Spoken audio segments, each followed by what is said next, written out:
Our next chapter is some applications of trigonometry. हमने 8th chapter में देखा था कि ट्रिग्नोमेट्रिक रेशियोज क्या होती हैं, राइट। हमने देखा था ट्रिग्नोमेट्रिक रेशियोज में sine theta, cos theta, tan theta, इस टाइप के हमने ट्रिग्नोमेट्रिक रेशियोज देखी थी। फिर हमें एंगल्स जो थे कुछ जैसे साइन 0 डिग्री, 45 डिग्री, 30 डिग्री, इन सब की वैल्यूज़ बताएं। तो trigonometric ratios of some specific angles है ना, 60 डिग्री, 90 डिग्री,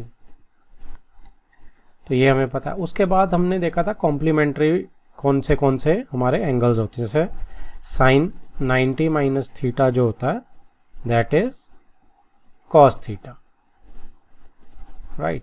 और चौथी चीज़ हमने जो देखी थी ट्रिग्नोमेट्रिक आइडेंटिटीज़, और आइडेंटिटीज़ क्या थी मेरी? आइडेंटिटीज़ वो थी कि जो हर थीटा की वैल्यू के लिए फॉर्मूले टाइप हो जाते हैं, ट्रू रहती हैं। जैसे सबसे इंपॉर्टेंट कौन सी थी? सबसे बेसिक हमारी sine square theta plus cos square theta is equal to 1, ठीक है। ऐसे ही 1 plus tan square theta is equal to secant square theta, और उसके बाद 1 plus cot square theta is equal to cosecant theta. तो ये 4 हिस्सों में हमने पढ़ा था। अब इनका एक मिक्सचर, इन सबको बेसिक बना के हम यूज़ करेंगे। हम देखेंगे कि रियल लाइफ में इनकी एप्लीकेशंस हम कैसे कर सकते हैं। अब आप कहेंगे कि आपका जो रियल लाइफ में ट्रिग्नोमेट्री को साइन थीटा कॉस थीटा मुझे दिखता तो है नहीं, हम उसे कैसे यूज़ कर सकते हैं? तो देखो, जितने भी बड़े बड़े माउंटेन्स हैं, ठीक है, बड़े बड़ी बिल्डिंग्स हैं, उन सब की अगर हाइट नापनी है तो हम ऐसे ही नापते हैं, ठीक है। देखो, हाइट्स एंड डिस्टेंसेस, ये इसका मेन एक एरिया है एप्लीकेशन का ट्रिग्नोमेट्री का।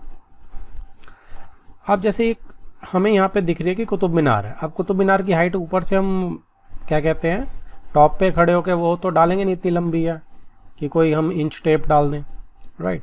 तो हम क्या करते हैं, ऐसे थोड़ी दूर पे जाके, जहाँ पे ये AE दिख रहा है, ये आदमी खड़ा है एक, ठीक है। ये आदमी अपनी आई लेवल से यहाँ से जो है वो क्या कर रहा है कि जब टॉप को देखता है कुतुब मीनार की, या यहाँ पे मशीन रख देते हैं आप, ये कह दीजिए, और वो मशीन हाइट का और बेस का एंगल देखती है। अब एंगल्स की रेशियो तो फिक्स रहती है, तो उससे हम हाइट निकाल पाते हैं। आने वाले क्वेश्चन में हम देखेंगे कि कैसे हम इसको निकालते हैं। तो उससे पहले थोड़ी सी वोकैबुलरी जान लेते हैं कि जब एक ये आदमी है और ये अपने से ऊपर हॉरिजॉन्टल लेवल आई का क्या है, उसका ये है, ठीक है, AB है। अब वो जब टॉप पे देख रहा है तो वो क्या देख रहा है, AC लाइन को देख रहा है वो ऐसे, ठीक है। सो जब टॉप को देखता है तो उसको बोलते हैं, जिस भी चीज़ को देखता है वो, तो उसको बोलते हैं लाइन ऑफ साइट। उसमें जो स्ट्रेट लाइन बन रही है उसको बोलते हैं हम लाइन ऑफ साइट। अब टॉप को देख रहा है तो C पॉइंट तक उसकी लाइन ऑफ साइट बन रही है A से, और हॉरिजॉन्टल से जो आंख उसे ऊपर करनी पड़ी, ये वाला एंगल ऊपर करना पड़ा, राइट, इतना उसे हॉरिजॉन्टल से ऊपर करना पड़ा, तो इसको बोलते हैं एंगल ऑफ एलिवेशन। एलिवेशन मतलब ऊपर उठना, तो उसने ऊपर आंख उठाकर देखा है। सो आई लेवल से जो वो ऊपर लाइन ऑफ साइट की तरफ देख रहा है, तो जितना उसके बीच में एंगल बन रहा है that is angle of elevation, right. So ये मेरा, अब आप देखोगे कि अगर मैं CB को एक सेंटर पॉइंट को ज्वाइन कर दूं तो ये मेरी राइट एंगल ट्राइंगल नहीं बन जाएगी? 90 डिग्री नहीं होगा क्या ये? तो ये राइट एंगल ट्राइंगल बन जाती है, और इसमें ट्रिग्नोमेट्री बिल्कुल एप्लीकेबल हो जाती है। बाकी केस स्पेसिफिक है कि हमने मैन की हाइट लेनी है या इग्नोर करनी है। अगर सामने वाली चीज़ माउंटेन है तो मैन की हाइट इग्नोर कर सकते हैं, या बहुत लंबी है तो मैन की हाइट इग्नोर कर सकते हैं। अदरवाइज हम इस हाइट को ले सकते हैं। ये केस टू केस वो करेगा, वेरी करेगा। वहाँ पे कहीं पे हम मैन की हाइट को 0 मान के चलेंगे, और कहीं पे हम उसे, जहाँ पे वो मैटर करती होगी, ठीक है, तो वहाँ हम उसको हटा देंगे। हम AE को हटा देंगे और CAB हमारी राइट ट्राइंगल बन जाएगी, ठीक है, जैसे यहाँ पे आपको राइट में दिख रही है।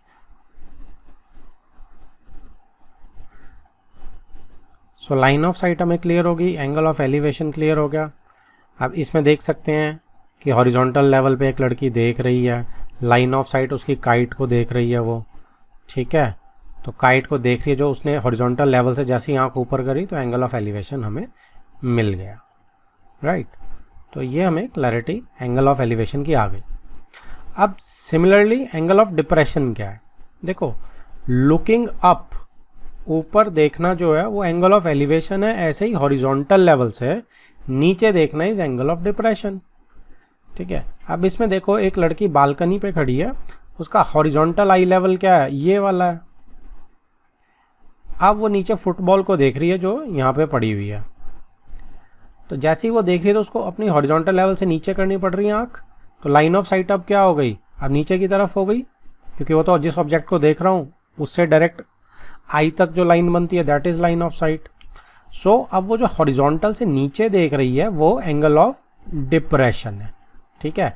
अगर इसी केस में हम एंगल ऑफ एलिवेशन की बात करें, अगर बिल्डिंग होती सामने कोई और टॉप पे यहाँ होती, या काइट फ्लाई कर रही है, या कोई ऑब्जेक्ट यहाँ पे आप कह सकते हो कोई आपका पक्षी फ्लाई कर रहा है, बर्ड फ्लाई कर रही है, तो आप क्या करेंगे, अब आँख का लेवल ऊपर उठा के देखेंगे हम यहाँ पे, तो लाइन ऑफ साइट ही हो जाएगी। तो ये जो हॉरिजॉन्टल से ऊपर देख रहे हैं that is angle of elevation,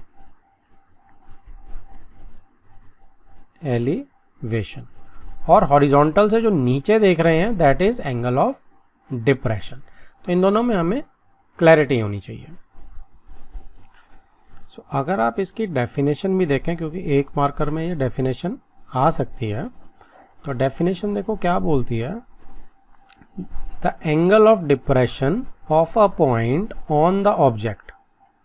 ठीक है, angle of depression of a point on the object being viewed is the angle formed by line of sight. किससे बन रहा है, angle formed by line of sight से with the horizontal.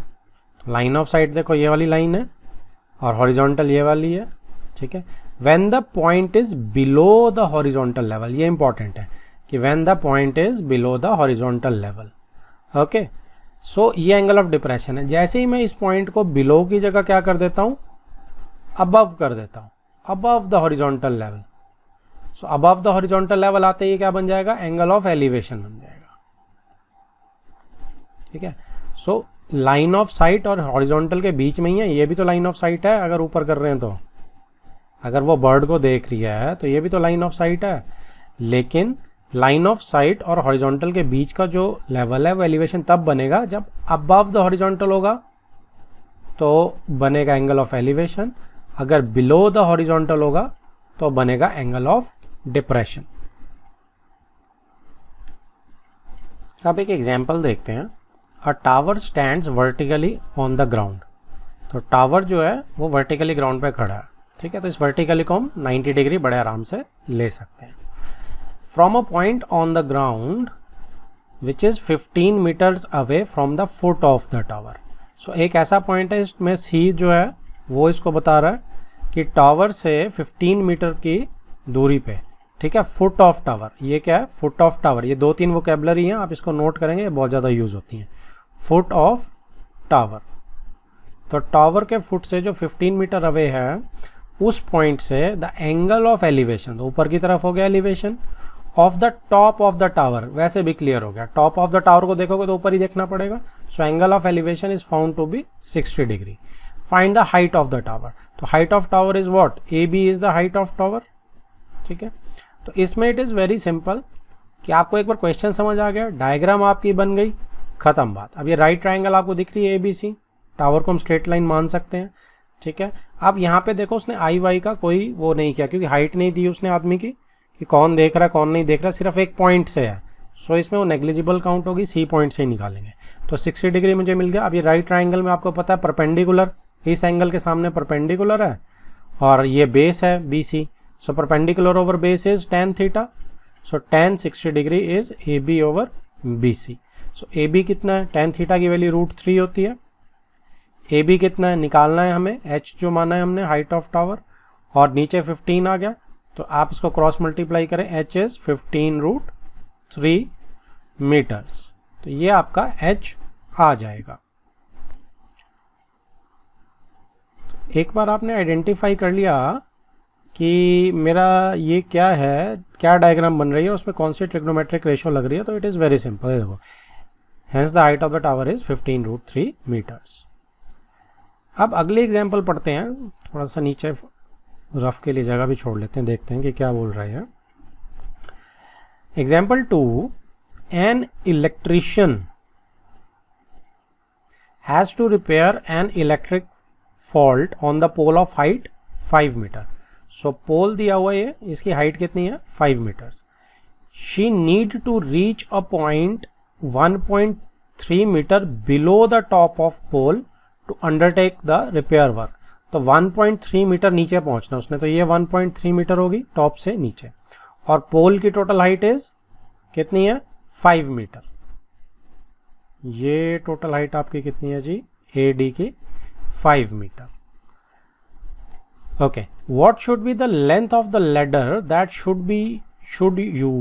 she should use which when inclined at an angle of 60 degree to the horizontal would enable her to reach the required position। वो कहते हैं कितनी length ladder की use करी जाए, ये BC कितनी लेंथ यूज करी जाए लैडर की। लैडर ऐसी लगेगी ना अगर 60 डिग्री हॉरिजॉन्टल के साथ वो एंगल बनाती है, ठीक है। Also how far from the foot of the pole, from the foot of the pole मैंने कहा था यूज होगी बहुत ज़्यादा, फुट ऑफ द पोल ये है, और यहाँ से हाउ फार कितनी दूरी पे वो प्लेस करे फुट ऑफ लैडर को। तो फुट ऑफ पोल ये है, फुट ऑफ लैडर C है, ठीक है। तो कितनी दूरी पे, अगर इसको आप x ले लेते हैं, राइट। अब जो ये है आप देख सकते हैं राइट एंगल ट्राइंगल ऊपर तक नहीं बन रही है, नीचे तक बन रही है। उसने बोला √3 को आप 1.73 भी यूज़ कर सकते हैं, जहाँ यूज़ होगा वहाँ करेंगे। तो 5 देखो अब ये कितनी रह गई, BD कितनी रह गई, BD 5 माइनस 1.3 रह गई, सो 3.7 रह जाएगी है, ठीक है। अब 60 डिग्री है, अब 60 डिग्री को हम कैसे यूज़ कर सकते हैं, देखो परपेंडिकुलर तो सामने है ही है, अगर हाइपोटेन्यूज निकालना है तो परपेंडिकुलर और हाइपोटेन्यूज साइन 60, तो साइन 60 से आपका परपेंडिकुलर ओवर हाइपोटेन्यूज इससे निकल जाएगा, ठीक है। 60 डिग्री की वैल्यू आपकी क्या होती है √3/2, तो यहाँ से हमारा L निकल आएगा, और √3 की वैल्यू लास्ट में जाके 1.73 डाल देंगे। सिमिलरली अगर मुझे DC निकालना है तो परपेंडिकुलर से ही निकाल सकता हूँ मैं, और वो क्या निकलेगा परपेंडिकुलर ओवर बेस हो जाएगा ये, सो tan 60 यूज़ करूँगा मैं, और परपेंडिकुलर ओवर बेस ले लूँगा x।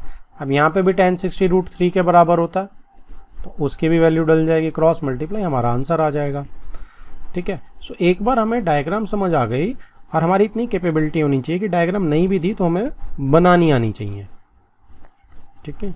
सो उससे क्या होगा, ये देखो साइन 60 में करा हमारा पहले, तो हमारा ये आ गया वैल्यू, और जैसे ही उसने नीचे उसने देखो हमने tan 60 लिया था, उसने कॉट लिया, तो पहले में तो बिल्कुल ठीक है जैसे हमने करा था 3.7 ओवर ये हमारा BC जो कि L लिया था, है ना, ये हमने L लिया था ना, परपेंडिकुलर ओवर हाइपोटेन्यूज, तो ये मेरा √3/2 मल्टीप्लाई किया, √3 नीचे चला गया। आप इसको नीचे तो डाल नहीं पाओगे, मैं आपको इसको बोलूँगा, इसको सॉल्व करने के लिए आप 3.7 रैशनलाइज कर लो, क्योंकि आप नीचे 1.73 नहीं डाल पाओगे।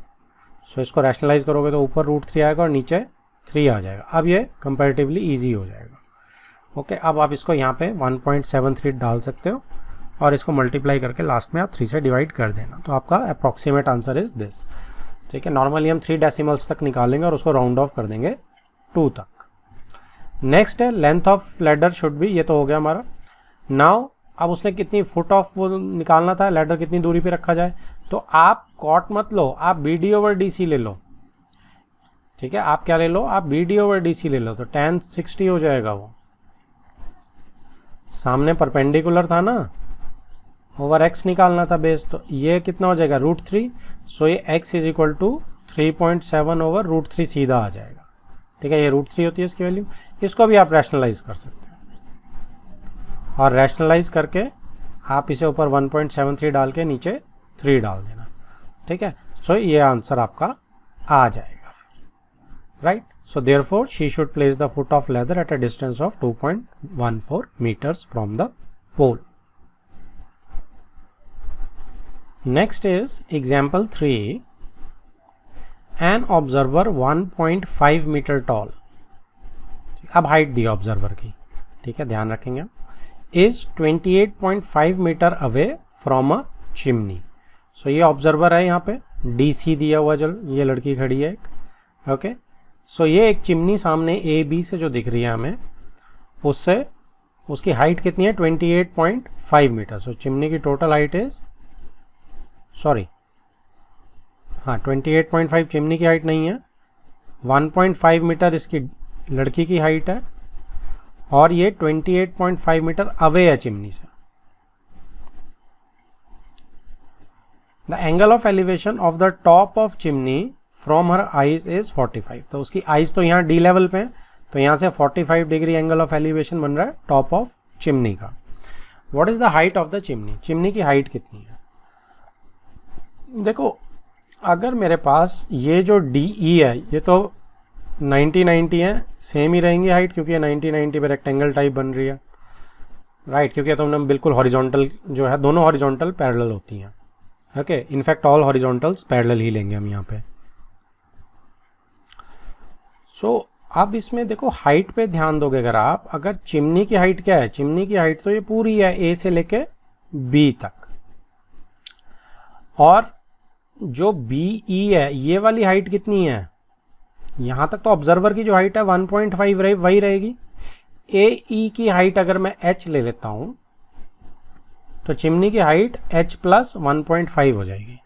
सो h निकालना इज वेरी इजी। h तो आपका सीधा ट्राइंगल आपको दिख रही है, A D E triangle 90 degree मिल रहा है आपको, क्योंकि चिमनी तो स्ट्रेट वे सीधी होती है। तो इसमें क्या हो जाएगा, tan लग जाएगा, परपेंडिकुलर ओवर बेस, ठीक है। So h over 28.5 is equal to tan 45। अब tan 45 1 होता है, तो h कितनी आ गई, 28.5 क्रॉस मल्टीप्लाई करके, राइट, मीटर्स। तो आप इसमें एक बात और ध्यान रख सकते हैं कि tan 45 हमेशा 1 होता है, तो जब भी आपको 45 डिग्री एंगल मिलता है तो हाइट और बेस बराबर लेंथ के हो जाते हैं, ठीक है। एक छोटी चीज़ हम याद रख सकते हैं। अब इसमें क्या होगा, h तो मेरा 28.5 आ गया, लेकिन चिमनी की जो हाइट है वो तो ए बी है, ए बी कितना है, h प्लस 1.5, तो 28.5 प्लस 1.5 करेंगे, ठीक है जी। तो ये कितनी आ जाएगी आपकी, ये आपकी 30 मीटर्स आ जाएगी। तो चिमनी की हाइट जो है वो कितनी है, 30 मीटर्स। Next is example 4। ये क्या कह रही है, from a point P on the ground the angle of elevation of the top of a 10 metre tall building, building की हाइट कितनी है 10 मीटर, इज 30 डिग्री। 30 डिग्री क्या है, एंगल ऑफ एलिवेशन बिल्डिंग का पॉइंट P से। बस इतना याद रखेंगे, ये डायग्राम नीचे दी हुई है, एक लाइन ऊपर करनी पड़ेगी मुझे, तब ये क्लियर हो जाएगा। ओके, सो क्या बोल रहा था वो कि एक 10 मीटर टॉल बिल्डिंग है, सो ए बी जो है दैट इज 10, ठीक है, ये ए बी जो है ये 10 है। अब इसका जो angle of elevation point P से इसकी टॉप बिल्डिंग का जो कि पॉइंट B है, दैट इज कितना हो गया वो, ये आपका जो पॉइंट B है टॉप ऑफ द बिल्डिंग, इसका angle of elevation is 30 degree, ठीक है, ये वाला angle. Next, a flag is hoisted at the top of the building and the angle of elevation of the top of flag staff is from P is 45। अब एक flag hoist किया गया ऊपर, तो फ्लैग स्टाफ का जो top है उसका जो एंगल ऑफ एलिवेशन P से बन रहा है दैट इज 45 डिग्री, ठीक है। देखने पे पता चल रहा है बड़ा एंगल इज 45, छोटा angle is 30। Find the length of the flag staff, flag staff की लेंथ हमें ढूंढनी है DB, अगर मैं इसको h मान लेता हूँ, and the distance of the building from point P, और बिल्डिंग का distance from point P is AP, ठीक है। सो पहली चीज इसमें क्या है कि x तो बड़े आराम से निकल रहा है कि PBA जो 90 डिग्री पे है, राइट, तो इसमें मेरा क्या निकल जाएगा, इससे मेरा x निकल जाएगा, क्योंकि मुझे जो छोटा ट्राइंगल में 30 डिग्री दिख रहा है उसका tan ले लेंगे। tan 30 is equal to A B कितना है, परपेंडिकुलर सामने 10 है, नीचे बेस जो है वो x है, तो tan 30 कितना होता है 1/√3, x कितना आ गया, x इज 10√3, √3 की वैल्यू 1.73 उसने यूज करने का बोला, तो 117.32 आपका आंसर एग्जैक्ट आ गया, ठीक है। मीटर सेंटीमीटर्स क्या है ऊपर लिखा होगा, डिस्टेंस की यूनिट आप चेक कर सकते हैं, मीटर्स है, ओके। तो ये तो मेरी आ गई डिस्टेंस AP। अब दूसरा केस उसने क्या मांगा है, हमने जो दूसरा मांगा था वो पहले निकाल लिया है। सेकेंड उसने क्या मांगा है कि हाइट निकालो फ्लैग स्टाफ की, तो हाइट ऑफ फ्लैग स्टाफ बड़ी ट्राइंगल से आ जाएगा PDA से, क्योंकि उसमें मुझे 45 डिग्री है, तो उसमें भी tan ही लगाऊंगा मैं, tan 45 इज इक्वल टू, अब सामने क्या है AD upon A P perpendicular over base, A D कितना है h plus 10 D B plus B है ना, और x तो हम निकाल ही चुके हैं, वो क्या है 10√3 ले लो अगर आपने लेना, और 7.32 ले लो, 17.32 लेना तो 7.32 लिख लो। अब देखो 1045 की वैल्यू क्या होती है 1, राइट। सो ये कितना हो जाएगा 17.32 क्रॉस मल्टीप्लाई होकर 1 की तरफ चला गया, h प्लस 10 माइनस कर दो इसमें से, तो 7.32 इसकी फ्लैग स्टाफ की हाइट है, मीटर्स यूनिट है इसकी, ठीक है जी। Next is example 5, the shadow of a tower standing on level ground is found to be 40 metre longer when the sun's altitude is 30 degree and when it is 60 degree। तो क्या बोल रहा है वो, बहुत ही अच्छा क्वेश्चन है वोकैबुलरी के लिए आपकी, कि शेडो ऑफ टावर है। अब टावर जो है वो ए से बी तक हम इसको टावर मानते हैं, ठीक है, दिस इज टावर। अब टावर की जो शेडो है वो इंक्रीज कर रही है, लॉन्गर, रिलेटिव वर्ड को यूज कर रहा है लॉन्गर, कब, the 40 metre longer when sun's altitude is 30 degree. Sun's का ऑल्टीट्यूड, सन का ऑल्टीट्यूड जो है इसको कैसे यूज करते हैं कि ए के पीछे सपोज सन है, ठीक है, तो सन का ऑल्टीट्यूड दो जगह पे आ रहा है, पहले तो सन यहाँ है और थोड़ी देर में सन यहाँ आ जाता है सपोज, ठीक है। तो सन जब यहाँ पे है तो उसका ऑल्टीट्यूड कितना है 60 डिग्री, समझ आ रहा है आपको, और सन जब यहाँ पे है तो उसका ऑल्टीट्यूड कितना है 30 डिग्री, ये फ़र्क है। तो इसको वोकैबुलरी को सन का ऑल्टीट्यूड वर्ड हम यूज़ करते हैं, ठीक है। So basically angle of elevation ही है कि इस पॉइंट डी का सन के साथ क्या बन रहा है और सी का एंगल ऑफ एलिवेशन सन के साथ क्या बन रहा है, उस टाइप से। सो अब वो क्या बोल रहा है, आप दोबारा पढ़ते हैं क्वेश्चन को, कि एक लेवल ग्राउंड पे जो शेडो है टावर की, it is found to be 40 metre longer, 40 metre longer है, when sun's altitude is 30 degree than when it is 60 degree. जब 60 डिग्री पे है और जब 30 डिग्री पे है तो 40 मीटर लॉन्गर हो जाती है, that means D C part is 40। पहले जो है शेडो इतनी अगर बी सी के जितनी थी, फिर अब सी डी टाइप की होगी, बी डी टाइप की, सॉरी, पहले शेडो बी सी है फिर शेडो बी डी हो गई, ठीक है जी।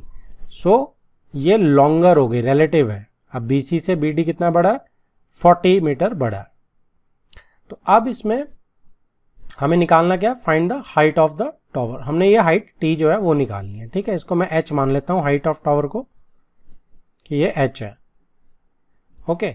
अब जब देखो मैं 60 डिग्री के साथ 10 लगाऊंगा तो मुझे क्या मिलेगा, बेस मिल जाएगा बी सी, जिसे मैं एक्स कह सकता हूँ, ठीक है। और जब मैं 30 डिग्री के साथ 10 लगाऊंगा तो मुझे ये पूरा मिल जाएगा 40 प्लस एक्स, ठीक है। इसे आप क्या बोल सकते हो, x प्लस 40 यूज़ कर लेना, कोई दिक्कत नहीं है।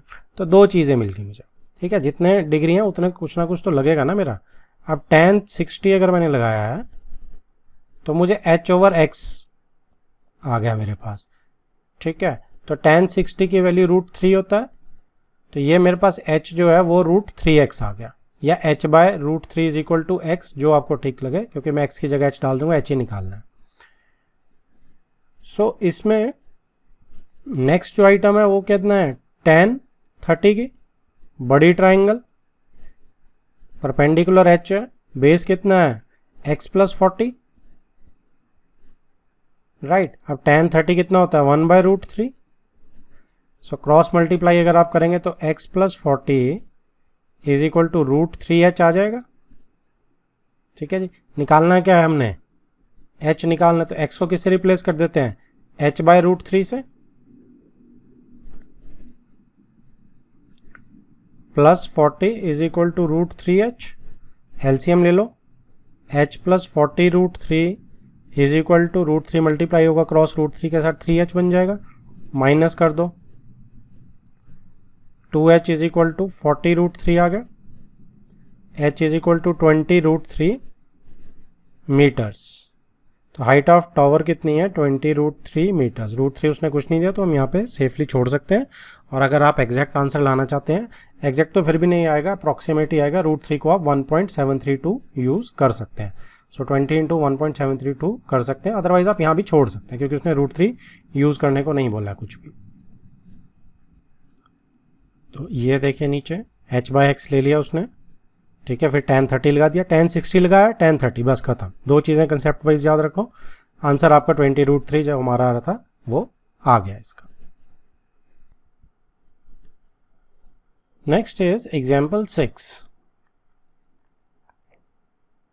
द एंगल्स ऑफ डिप्रेशन, अब डिप्रेशन आ गया angle, of the top, depression किसका, टॉप, नॉर्मली एलिवेशन होता है टॉप का, तो ध्यान से पढ़ेंगे इसे कि angles of the depression of the top and the bottom of an 8 metre tall building from the top of multi storeyed building. तो दो बिल्डिंग्स हैं, एक तो 8 मीटर टॉल बिल्डिंग है और एक मल्टी स्टोरी बिल्डिंग्स है, ठीक है, आर 30 डिग्री एंड 45 डिग्री। तो एंगल ऑफ डिप्रेशन टॉप का 30 डिग्री है, बॉटम का 45 डिग्री है। तो फ्रॉम द कहाँ से from the top of multi storey building. तो ये मेरी ए बी जो है ये मेरी छोटी बिल्डिंग है 8 मीटर वाली, और पीसी जो है मेरी मल्टी स्टोरी बिल्डिंग है, right. So multi storey building के टॉप से the angle of depression is, तो पी पॉइंट से एंगल ऑफ डिप्रेशन कितना होगा, हॉरिजॉन्टल पी क्यू है उसके साथ ही होगा, हॉरिजॉन्टल से जितना नीचे होता है वो एंगल ऑफ डिप्रेशन होता है। सो पी से टॉप ऑफ 8 मीटर बिल्डिंग का, top of 8 metre tall building का एंगल ऑफ डिप्रेशन यानी बी का इज 30 डिग्री। तो यानी कि हॉरिजॉन्टल से आप देख सकते हैं बी का angle of depression is 30 degree. Similarly bottom of 8 metre tall building का, पी से ही, क्योंकि टॉप है ना मल्टी स्टोरी बिल्डिंग का, ये बॉटम यानी ए का, bottom of 8 metre tall building का, तो उसका कितना एंगल ऑफ डिप्रेशन है, यानी इसका ये पूरा एंगल 45 डिग्री, ये दिया हुआ है हमें रिस्पेक्टिवली, ठीक है जी। Find the height of multi storeyed building, multi storeyed building की हाइट निकालनी है आपने, and the distance between the two buildings, और उन दो बिल्डिंग्स के बीच का डिस्टेंस भी निकालना है, यानी ए सी भी निकालना है और पी सी भी निकालना है, ठीक है। सो आप क्या कर सकते हैं कि छोटी ट्राइंगल को अगर मैं h हाइट दे दूं, राइट, सो ये तो मेरी 8 है ना, इसलिए मैंने सिर्फ ऊपर वाले को h दे दी। अब b को d से भी अगर मैं ज्वाइन करूंगा, ठीक है, तो जो BD है वो भी तो x ही रहेगी क्योंकि हॉरिजॉन्टल्स तो सारी पैरेलल होती हैं और ये रेक्टेंगल टाइप बन रही है। तो ये 8 है, B है, वही DC पार्ट निकल जाएगा और PD जो है वो H निकल जाएगा। तो टोटल मेरी जो हाइट है PC वो H+8 हो जाएगी, राइट। अब देखो जो ये PQ है ये भी तो हॉरिजॉन्टल है, तो ये भी तो पैरेलल हो गई, तो ये सारी पैरेलल है। तो पैरेलल होने से जो 30 डिग्री है वो कहाँ पे, यहाँ पे ऑल्टरनेट इंटीरियर एंगल बनाएगा, हमेशा ही बनाएगा। एंगल ऑफ डिप्रेशन ऐसे कन्वर्ट हो जाता है एंगल ऑफ एलिवेशन में। और 45 डिग्री जो है वो ऑल्टरनेट इंटीरियर एंगल है PAC इसके साथ, राइट, क्योंकि दोनों पैरेलल है और Z बन रहा है आपका, ट्रांसवर्सल PA मिल रही है हमें। तो अब यहाँ पे हमें 2 बार tan लगाना है फिर से। सो पहला tan तो ऊपर वाला tan 30 h/x, और tan 45 जो है वो x निकलते ही h+8 के बराबर आ जाएगा, ठीक है। तो 2 tan लगेंगे, h+8/x और tan 30 जो है h/x। तो लगा लेते हैं हम, पहला tan जो है मैं यहीं लगा लेता हूँ, tan 30 is equal to h/x। tan 30 is 1/√3, so x आपका कितना हो गया जी, √3h हो गया। दूसरा जो मेरा tan है वो मैं यहाँ लगा रहा हूँ नीचे, tan 45, ये कितना हो गया, h+8 सामने परपेंडिकुलर, और x tan 45 तो 1 होता है, तो क्रॉस कर देंगे, x is equal to h+8 आ जाएगा। सो x कितना है, √3h, यहाँ मैं निकाल चुका हूँ। So √3h is equal to H plus 8। तो यहाँ पे क्या हो जाएगा, √3 - 1h, क्योंकि h को मैं इधर ट्रांसपोज करूंगा और कॉमन ले लूंगा, इज इक्वल टू 8। h कितना आ गया, 8/√3 - 1। अब इसे हम रैशनलाइज कर सकते हैं, नीचे तो रूट हम नहीं छोड़ेंगे, इसे हम रैशनलाइज कर सकते हैं h को, और h आते ही यहाँ पे मेरा x जो है √3 से मल्टीप्लाई करने के बाद फिर मेरा x आ जाएगा। ठीक है जी। तो आगे आपको कैलकुलेशन इसकी दिखाता हूँ, कंसेप्ट आपका क्लियर हो गया होगा होपफुली।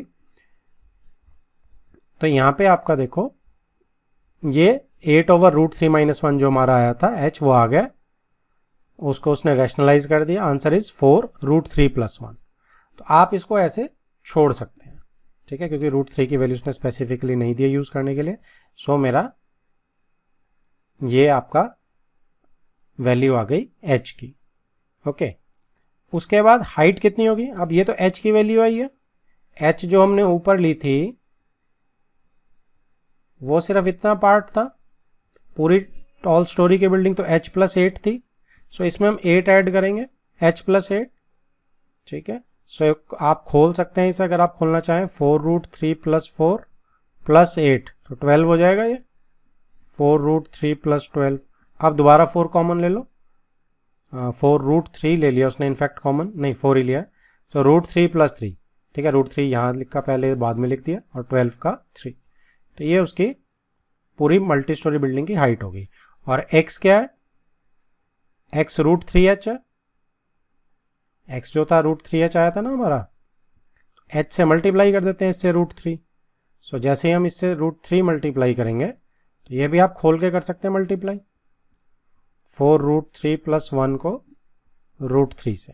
तो ये कितना हो जाएगा, √3 × √3 3 हो जाएगा, 12 हो जाएगा ये 4 से मल्टीप्लाई होके, प्लस √3 यहाँ पे। ठीक है, अच्छा ये मैंने गलत किया, जब आप खोलेंगे तो 4√3 + 4 हो जाएगा ना, 4 यहाँ भी तो मल्टीप्लाई होगा अंदर, सो ये 4√3 हो जाएगा। तो इससे भी 4 आप बाहर बड़े आराम से ले सकते हैं, 3 + √3। और वैसे इतनी करने की ज़रूरत नहीं, tan 45 है, आपको पता है ये जो tan 45 है, जितनी हाइट निकल के आएगी उतनी ही x होगी, है ना। सो टोटल जो ये हाइट निकल के आई थी वही देखो सेम है बिल्कुल इसके साथ मेरी, सॉरी उसके साथ ही, नीचे वाली के साथ, इसके साथ, ये दोनों बिल्कुल सेम है क्योंकि tan 45 है। क्लियर है आप सबको। लास्ट एग्जाम्पल है example 7। From a point on a bridge across a river, एक रिवर है, उसके अक्रॉस, एक एंड से दूसरे एंड पे क्रॉस करता हुआ एक ब्रिज है, the angles of depression of the banks on opposite sides of the river. तो एक रिवर है आपकी, सपोज ये रिवर आपकी जा रही है, ठीक है, ये आपका ऊपर कुछ ब्रिज टाइप का ये है, ठीक है, किसी भी पॉइंट से आप एक पॉइंट ब्रिज पे लोगे और उससे एंगल ऑफ डिप्रेशन जो बन रहा है बैंक्स का ऑन ऑपोजिट साइड्स, मतलब एक इधर ले रहे हैं हम और एक इधर ले रहे हैं हम, ठीक है। सो एंगल ऑफ डिप्रेशन एक जगह 30 बन रहा है और एक जगह 40। सो मैंने एंगल ऑफ एलिवेशन लिख दिया, ये थोड़ा सा ख्याल रखेंगे। एंगल ऑफ डिप्रेशन ये हॉरिजॉन्टल अगर है तो यहाँ पे 30 डिग्री बन रहा है और यहाँ सपोज 45 बन रहा है। वो बात अलग है कि ये चीज़ क्योंकि हॉरिजॉन्टल सारी अगर मैं ज्वाइन कर दूँ तो पैरेलल होती है, तो ये भी 30 आ जाएगा और ये 45 आ जाएगा, ठीक है। If the bridge is at a height of 3 metre from the banks, तो हाइट जो है वो 3 मीटर्स की है, तो बैंक से जो हाइट है वो 3 मीटर है, बैंक को ही जोड़ा हुआ हमने, तो हाइट ऐसी ली जाएगी वर्टिकली, ये 90 मिल जाएगा मुझे। So find the width of the river. तो विड्थ ऑफ द रिवर क्या है, अगर मैं इसको पार्ट को x मान लूँ और इस पार्ट को y मान लूँ तो x + y मेरी विड्थ हो जाएगी। अब tan 30 से मेरा 3/x आ जाएगा, perpendicular over base. tan 30 is 1/√3, x is equal to 3√3। और इस साइड से y निकालेंगे तो tan 45 is equal to 3/y आ जाएगा, तो y तो 3 आने वाला है क्योंकि 45 है, सो y इज इक्वल टू 3 क्योंकि 45 1 होता। सो अब मेरा यहाँ क्या आ गया, ये 3√3 आ गया और ये 3 आ गया, तो टोटल विड्थ क्या होगी इन दोनों को ऐड करके तो आप 3 अगर कॉमन लेंगे तो √3 + 1 इतने मीटर्स मेरी हाइट निकल के आनी चाहिए।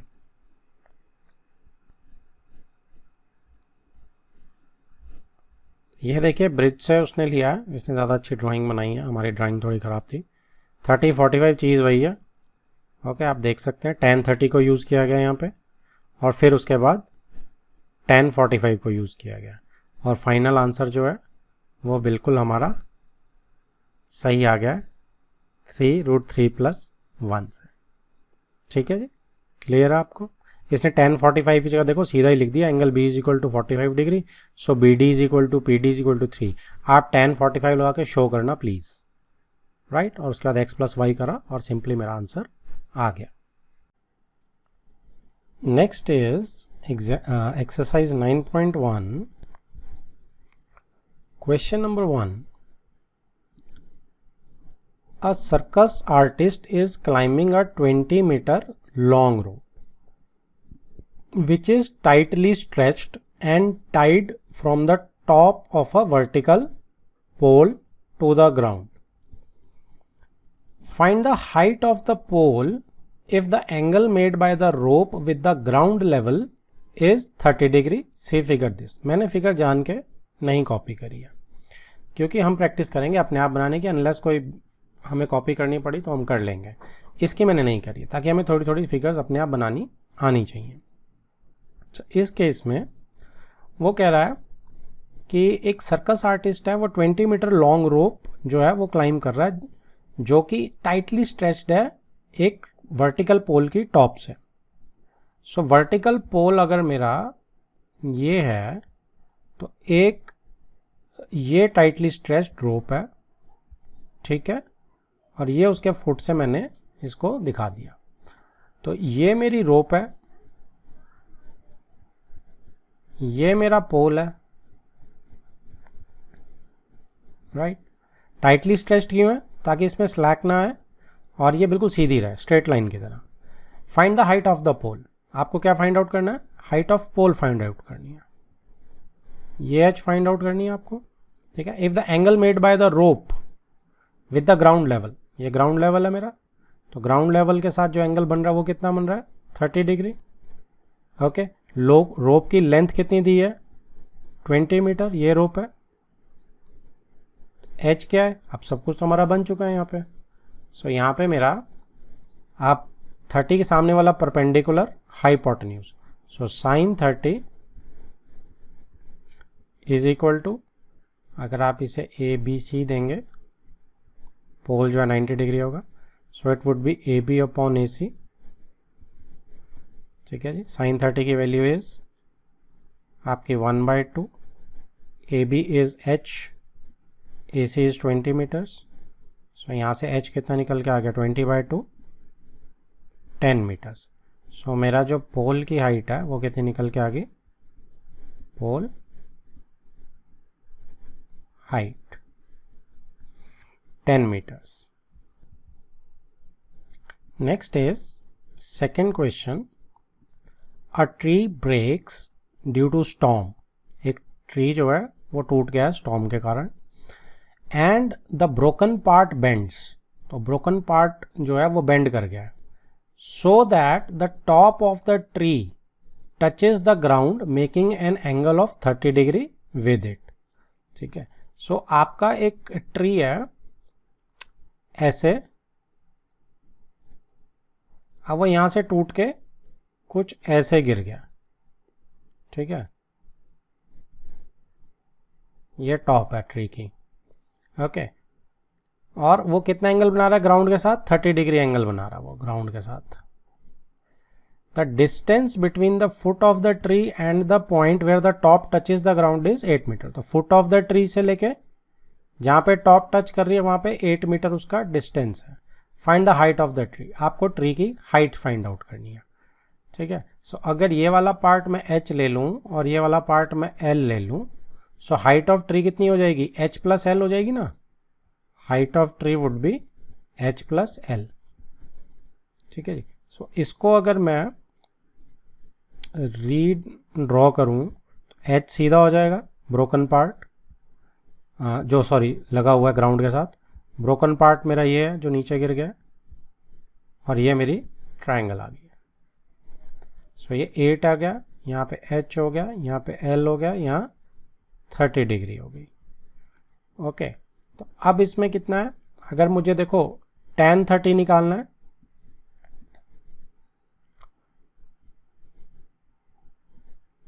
तो 30 के सामने वाला P over base H over 8, tan 30 की वैल्यू 1/√3 H ओवर 8, क्रॉस करेंगे सो 8/√3 मेरा H आ जाएगा। ठीक है, और दूसरी तरह इसका मैं वो भी कर सकता हूँ, इसको रैशनलाइज भी कर सकता हूँ, लेकिन मैं 2 मिनट के बाद कर रहा हूँ। यहाँ पे L में निकालने लगा हूँ, so cos 30 is equal to base over hypotenuse. So cos 30 is √3/2, 8/L, cross multiply 8/2, 8 into 2 is 16, 16 over √3. So height of tree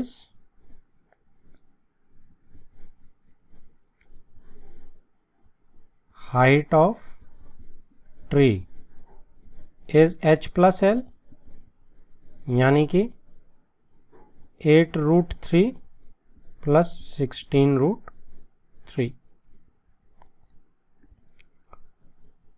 तो इसमें अब आपका क्या हो जाएगा, ये हो जाएगा 24/√3। अब रैशनलाइज कर लेते हैं, तो 24√3/3 8। ठीक है जी, सो आंसर कितना हो गया, 8√3 metres. So this is my height of tree. तो हमने पहले tan 30 कर लिया, फिर वहाँ से cos 30 निकाल लिया, और फिर उसके बाद हमने हाइट ऑफ ट्री निकाल ली। नेक्स्ट है जी third question, a contractor plans to install 2 slides for the children to play in a park. तो 2 स्लाइड कॉन्ट्रैक्टर ने इंस्टॉल करनी है। For the children below the age of 5 years, she prefers to have a slide whose top is at a height of 1.5 meter and it is inclined at an angle of 30 degree to the ground. Whereas for elder children, she wants to have a steep slide at a height of 3 meter and inclined at an angle of 60 degree to the ground. What should be the length of the slide in each case? So length of slide दोनों cases में निकालनी है। पहले वो कह रही है कि छोटे बच्चों के लिए छोटी स्लाइड बनाई जाएगी जिसकी हाइट कितनी है 1.5 मीटर्स और वो कम स्टीप है 30 डिग्री टू द ग्राउंड है। तो छोटे बच्चों की जो बना रहे हैं हम वो थोड़ी कम स्टीप है। ठीक है, सो ये 30 डिग्री है और हाइट जो है उसकी स्लाइड की वो 1.5 मीटर है। जो बड़े बच्चों की बन रही है वो क्या बन रही है, वो थोड़ी सी बड़ी बन रही है, ऑलमोस्ट उसकी डबल है 3 मीटर्स। सो वो 3 मीटर्स की है और वो थोड़ी ज़्यादा स्टीप है।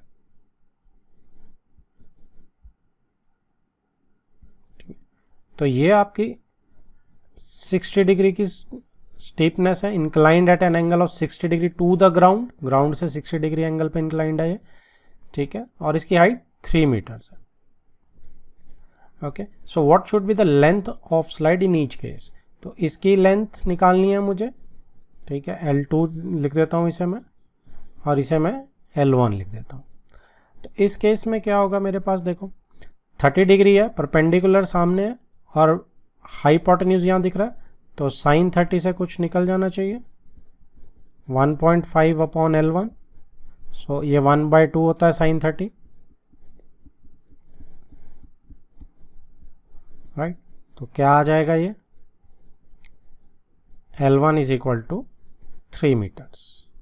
सो 3 मीटर्स मेरा पहली स्लाइड की लेंथ आ गई। Length of slide 1। ठीक है, ये this is slide 1।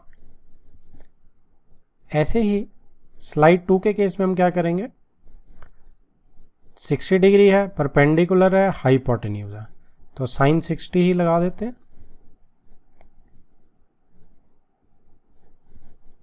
Sign 60 is √3/2, तो √3 से √3 कैंसिल आउट हो जाएगा क्योंकि 3 में 2 √3 होते हैं। सो L2 मेरा कितना आ गया, √3 2√3 बेसिकली, ठीक है, मीटर्स। ये मेरी लेंथ आ गई स्लाइड 2 की, स्लाइड 2। सो इसमें अगर आपको डायरेक्ट कैंसिल आउट नहीं करना है तो आप √3 को नीचे ले जाएं और रैशनलाइज कर लें, उससे भी सेम आंसर आएगा। तो वो भी आप कर सकते हैं, यहाँ पे √3 को नीचे ले जाके रैशनलाइज कर सकते हैं, 3/√3 करके 6/√3 हो जाएगा और फिर रैशनलाइज करेंगे तो वो भी सेम ही आंसर आएगा। मैं आपको दिखा देता हूँ कि अगर आप कैंसिल आउट नहीं करते हैं तो 2 यहाँ मल्टीप्लाई होगा तो 6/√3 आ जाएगा, और जब आप इसे रैशनलाइज करेंगे तो ठीक है ये 6√3/3, सो 2 से कैंसिल आउट, फिर भी 2√3 ही आएगा answer, that is same. Next is question number 4.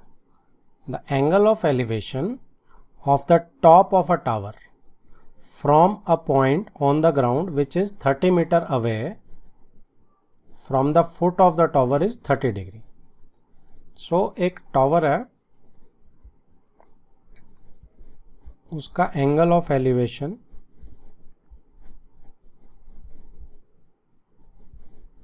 जो है वो 30 डिग्री है, फुट ऑफ, देखो एक तो चीज़ है 30 मीटर्स, ठीक है, जो क्या था, from a point on ground.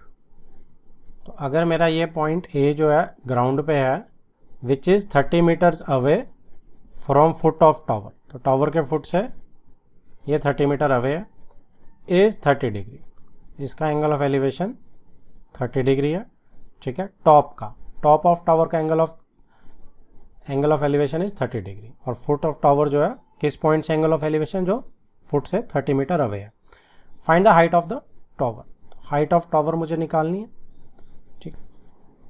सो इसमें हम क्या लगा सकते हैं जी, इसमें हम 30 के साथ, देखो मुझे बेस मिल रहा है और परपेंडिकुलर भी मिल रहा है ना। सो मैं इसमें लगा सकता हूँ कि tan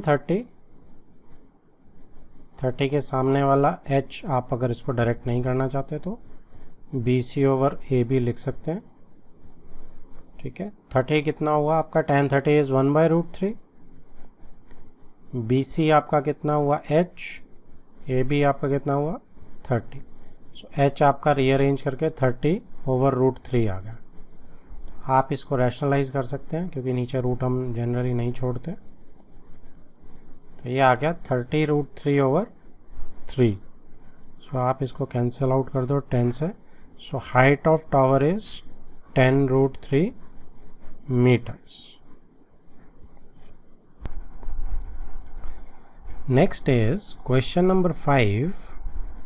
a kite is flying at a height of 60 metre above the ground.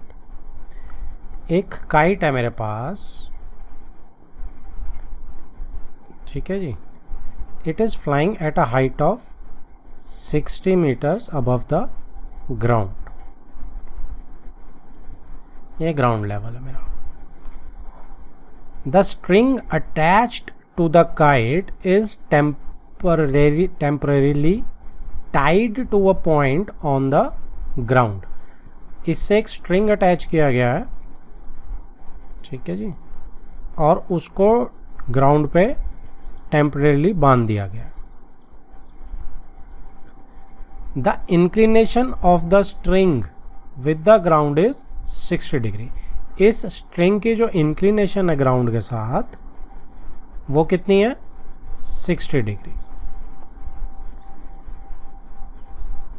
Find the length of the string, तो इस स्ट्रिंग की लेंथ मुझे ढूंढनी है। Assuming that there is no slack in the string, slack मतलब कोई भी ढीलापन नहीं है स्ट्रिंग में, बिल्कुल टाइट है, तभी स्ट्रेट लाइन दिखेगी ना हमें। तो इसमें अगर आप ABC इसको नाम दे रहे हैं तो राइट ट्रायंगल तो आ ही चुकी है मेरी। तो अब आप देखो 60 के सामने परपेंडिकुलर है और हाइपोटेन्यूज L है, सो साइन 60 जो है इसमें ट्रिग्नोमेट्रिक रेशो लेनी ठीक रहेगी, BC over AC. So sin 60 is √3/2, BC is 60, AC is L, यही निकालना हमने. So L कितना हो जाएगा 120 ओवर √3 क्रॉस मल्टीप्लाई. तो यहाँ पे आप रैशनलाइज कर दें इसे. सो 120 √3 over 3 40. So length of string कितनी हो गई आपकी 40√3 और यूनिट क्या लग रहे हैं इसमें मीटर्स के. This is my length of string. Next is sixth question. A 1.5 meter tall boy is standing at some distance from a 30 meter tall building. So मेरे पास एक tall building है 30 मीटर की और एक 1.5 मीटर का बॉय है मेरे पास. ठीक है, दोनों को ज्वाइन कर देते हैं. So it is 1.5 meter tall boy and his 30 meter tall building. The angle of elevation from his eyes to the top of the building increases from 30 degree to 60 degree. So angle of elevation जो है वो 30 degree से 60 degree का बढ़ जाता है उसकी eyes से टॉप ऑफ द बिल्डिंग का, as he walks towards the building, जैसे ही वो बिल्डिंग की तरफ जाता है. सो पहले जो एंगल ऑफ एलिवेशन है वो कितना है 1.5 से ये टॉप ऑफ द बिल्डिंग का 30 डिग्री है, और जैसे ही वो बिल्डिंग के पास जाता है, अगर ये मेरा हॉरिजॉन्टल है, सो बिल्डिंग के पास अगर वो जाता है, सपोज़ यहाँ तक पहुँच गया वो, तो यहाँ तक एंगल ऑफ एलिवेशन कितना है मेरा 60 डिग्री, यहाँ पे 30 डिग्री. ठीक है. Find the distance he walked towards the building. कितना डिस्टेंस उसने वॉक किया टूवर्ड्स बिल्डिंग. तो ये वाला अगर मैं x ले लूँ डिस्टेंस, तो ये कितना है ये निकालना है, क्योंकि इतना डिस्टेंस वो वॉक किया towards the building. So distance he walks toward building, let it be x meters. Okay. अब ट्राइंगल्स दो बन रही है मेरे पास. ये A ले लेते हैं, ये 90 डिग्री तो है ही है मेरे पास. B, अच्छा C,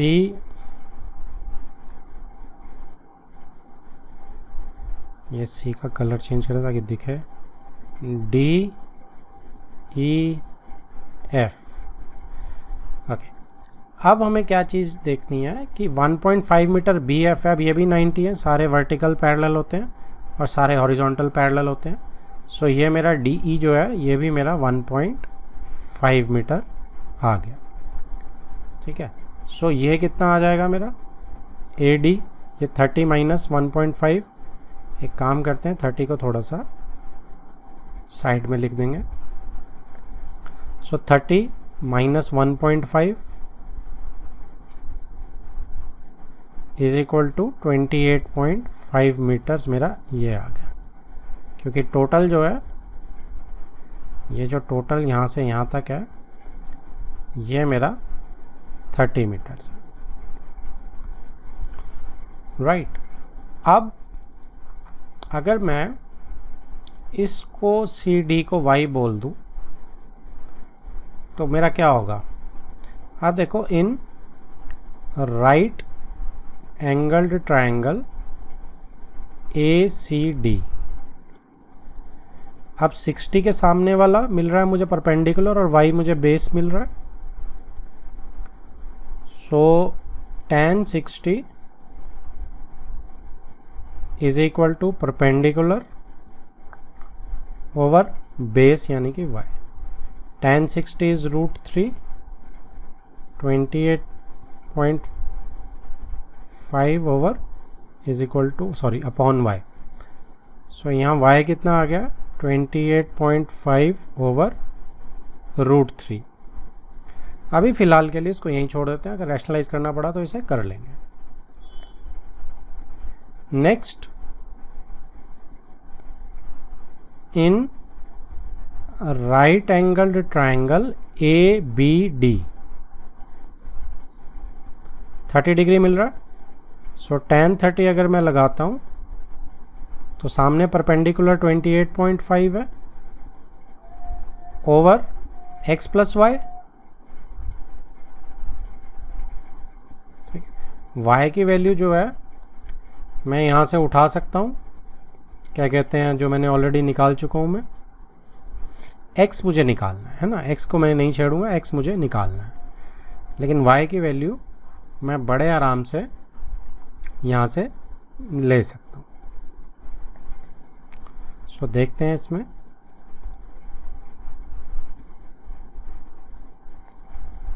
tan 30 is 1 over √3, 28.5 over x plus 28.5 over √3। Cross multiply करते हैं, इसको पूरा इधर ले जाते हैं और इस √3 को इधर ले जाते हैं। So x plus 28.5 over √3 is equal to 28.5 into √3। अब इसको एलसीएम ले लें अगर हम, √3x plus 28.5 is equal to √3 cross multiply कर देते हैं अब, 28.5 इंटू √3 इंटू √3। तो ये कितना हो गया, √3x इज इक्वल टू, ये 28.5 इंटू 3 हो जाएगा और यहाँ से माइनस 28.5 कर देते हैं। So √3x is equal to 28.5 common ले लेते हैं, यहाँ से 3 आ गया, यहाँ से -1 आ गया। So √3x is equal to 28.5 into 2 आ गया। अब x कितना आ गया, 28.5 इंटू 2 ओवर √3। अब इसे यहीं रैशनलाइज कर लेते हैं फर्दर सॉल्व करने से पहले ही। सो ये क्या आ जाएगा, 28.5 इंटू 2 इंटू √3 ओवर 3। सो ये इससे जा रहा है 3927। ठीक है जी, 0.15 आया तो 3 इंटू 5। अब 9.5 को 2 से अगर हम करेंगे तो 19 आ जाएगा √3 मीटर्स। ठीक है, तो ये क्या चलता आ रहा है, x ही मुझे निकालना था। कितना वो बिल्डिंग की तरफ वॉक करा, 19.3 मीटर्स। ठीक है, ये कितना वो बिल्डिंग की तरफ x निकालना था, कितना बिल्डिंग नहीं, हाँ बिल्डिंग की तरफ कितना वॉक करा, x मीटर्स। तो 19 √3 मीटर्स उसने वॉक करा, 19 √3 metres. Next is question number 7. From a point on the ground, the angles of elevation of a bottom and top of a transmission tower fixed at the top of a 20-meter high building are 45 degree and 65 degree respectively. Find the height of the tower. तो ये क्या बोल रहा है कि एक building है, उसके ऊपर एक ट्रांसमिशन टावर फिक्स किया हुआ है। ठीक है, सपोज मेरी ये बिल्डिंग है, ये मेरी बिल्डिंग है, इसके ऊपर एक ट्रांसमिशन टावर फिक्स किया हुआ है। ठीक है, इसका जो एंगल ऑफ एलिवेशन एक पॉइंट से है, राइट, सपोज मैं यहाँ इस पॉइंट से एंगल ऑफ एलिवेशन बनाता हूँ। The angles of elevation of the bottom and top, पहले एंगल ऑफ एलिवेशन किसका दिया हुआ है, बॉटम का, टावर के, और फिर दिया हुआ है टॉप का। ठीक है, fixed at the top of 20 meter high building. Building जो है वो कितनी हाई है, दैट इज 20 मीटर्स।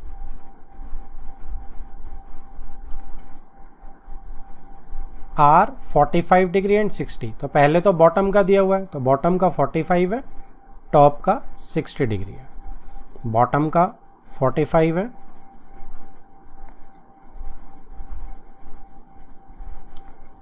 और टॉप का 60 डिग्री है, right. Find the height of the tower. तो मुझे ये हाइट ऑफ टावर, जिसे मैं h ले लेता हूँ, यह निकालनी है। A B C D, ये 90 डिग्री है यहाँ पे, बिल्डिंग क्योंकि वर्टिकली है। सो इसमें अब मुझे देखो कितने वो मिल रहे हैं। पहले मैं 1045 ले रहा हूँ। सो अच्छा, h आप late the height of transmission tower भी लिख सकते हैं, क्योंकि h को इंट्रोड्यूस करना है।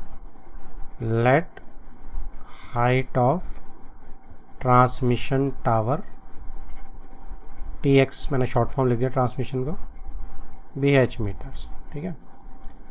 In triangle DBC tan 45 is equal to DB upon BC। तो कितना हो गया ये? This implies 1 is equal to DB कितना है 20, BC को अगर मैं x ले लूँ यहाँ पे है, सो ओवर x, यानी कि x is equal to 20 metres आ गया। अब दूसरी राइट ट्रायंगल ले लेते हैं। इन राइट एंगल्ड ट्रायंगल, बड़े वाली ABC, इसमें जब मैं tan 60 लगा रहा हूँ तो सामने वाली AB साइड मिलेगी और नीचे बेस मिलेगा BC, जिसे XC ले रहे हैं हम। सो tan 60 is √3, AB is h plus 20, BC is x, जो कि 20 मीटर्स ऑलरेडी निकाल चुके हैं। ओके, सो क्रॉस करते हैं इसको अब हम। 20√3 is equal to h plus 20, 20√3 minus 20 transpose is equal to h, 20 common, √3 minus 1 h। तो यहाँ यूनिट्स किसके लगेंगे? मीटर्स के लगेंगे, है ना, मीटर्स। सो ये मेरा ट्रांसमिशन टावर की हाइट आ गई, transmission tower height. Next is 8th question. A statue 1.6 meter tall stands on the top of a pedestal. ठीक है, पेडेस्टल क्या होता है? स्टैचू के नीचे जो हमारा जैसे कंक्रीट का बना होता है, दैट इज़ पेडेस्टल। सो अगर मेरा एक पेडेस्टल है और उसके ऊपर स्टैचू रखा हुआ है, ठीक है जी, from a point on the ground the angle of elevation of the top of a statue is 60 degree. Okay, and from the same point the angle of elevation of the top of pedestal is 45. so ground पे एक point लेना है, ground पे एक point लेना है, वहाँ से जो top of, वहाँ से top of pedestal का अलग बन रहा है, ये नीचे का ले लेते हैं, कलर मैच हो जाएंगे, और top of statue का अलग बन रहा है, right. Find the height of the pedestal. Pedestal की हाइट हमने फाइंड करनी है। सो क्या क्या दिया हुआ है हमें कि 60 डिग्री जो है वो टॉप ऑफ स्टैचू का एंगल ऑफ एलिवेशन है, पॉइंट से जो एंगल बन रहा है। So top of statute, top of statute, ये मैं येलो से करता हूँ, टॉप ऑफ स्टैचू, ठीक है, स्टैचू क्योंकि ये है, दिस इज माय स्टैचू, और ये मेरा पेडेस्टल है। सो टॉप ऑफ स्टैचू का एंगल इज 60 डिग्री और टॉप ऑफ पेडेस्टल का इज 45 डिग्री। राइट। मुझे निकालना क्या है, मुझे हाइट ऑफ पेडेस्टल निकालनी है। ये हाइट अगर मैं पेडेस्टल की h ले लेता हूँ, मुझे ये निकालनी है। ओके, इसको x ले लेते हैं, विड्थ को, पॉइंट जो ग्राउंड से दूर है, और स्टैचू की हाइट को मैं s ले रहा हूँ। ठीक है जी, इसको मैं हाइट को s ले रहा हूँ, पेडेस्टल की हाइट को मैं h ले रहा हूँ, और इसको हम x ले रहे हैं। ये सब आप डिफाइन करेंगे proper. A B C D। अब इन राइट एंगल ट्रायंगल, पहले छोटी में ले रहा हूँ मैं, BCD, क्या बनेगा ये, tan 45 is equal to h over x बन जाएगा। So x is equal to h आ गया, tan 45 क्योंकि 1 होता है, x is equal to h। एक चीज़ आ गई मेरे पास। दूसरी राइट एंगल ट्रायंगल में ACD के अंदर tan 60 जो होता है, उसके सामने क्या मिलेगा, पूरा s प्लस h मिल रहा है, AC मिल रहा है, अप ओवर x बेस। अब मुझे निकालना तो h है, तो h को तो मैं रिप्लेस नहीं करूँगा, x को रिप्लेस कर देता हूँ h से, राइट। और यहाँ पे मुझे स्टैचू 1.6 मीटर टॉल भी दिया हुआ है, तो स्टैचू s की जगह मैं क्या रिप्लेस कर सकता हूँ, 1.6 मीटर। तो tan 60 इज √3, s की जगह 1.6, h मुझे निकालना है, और x की जगह मैं h, क्योंकि x is equal to h है। Cross multiply, h √3 is equal to 1.6 plus h √3 minus h is equal to 1.6, h common, √3 minus 1 is equal to 1.6, h is equal to 1.6 upon √3 minus 1। Rationalise कर देते हैं इसको,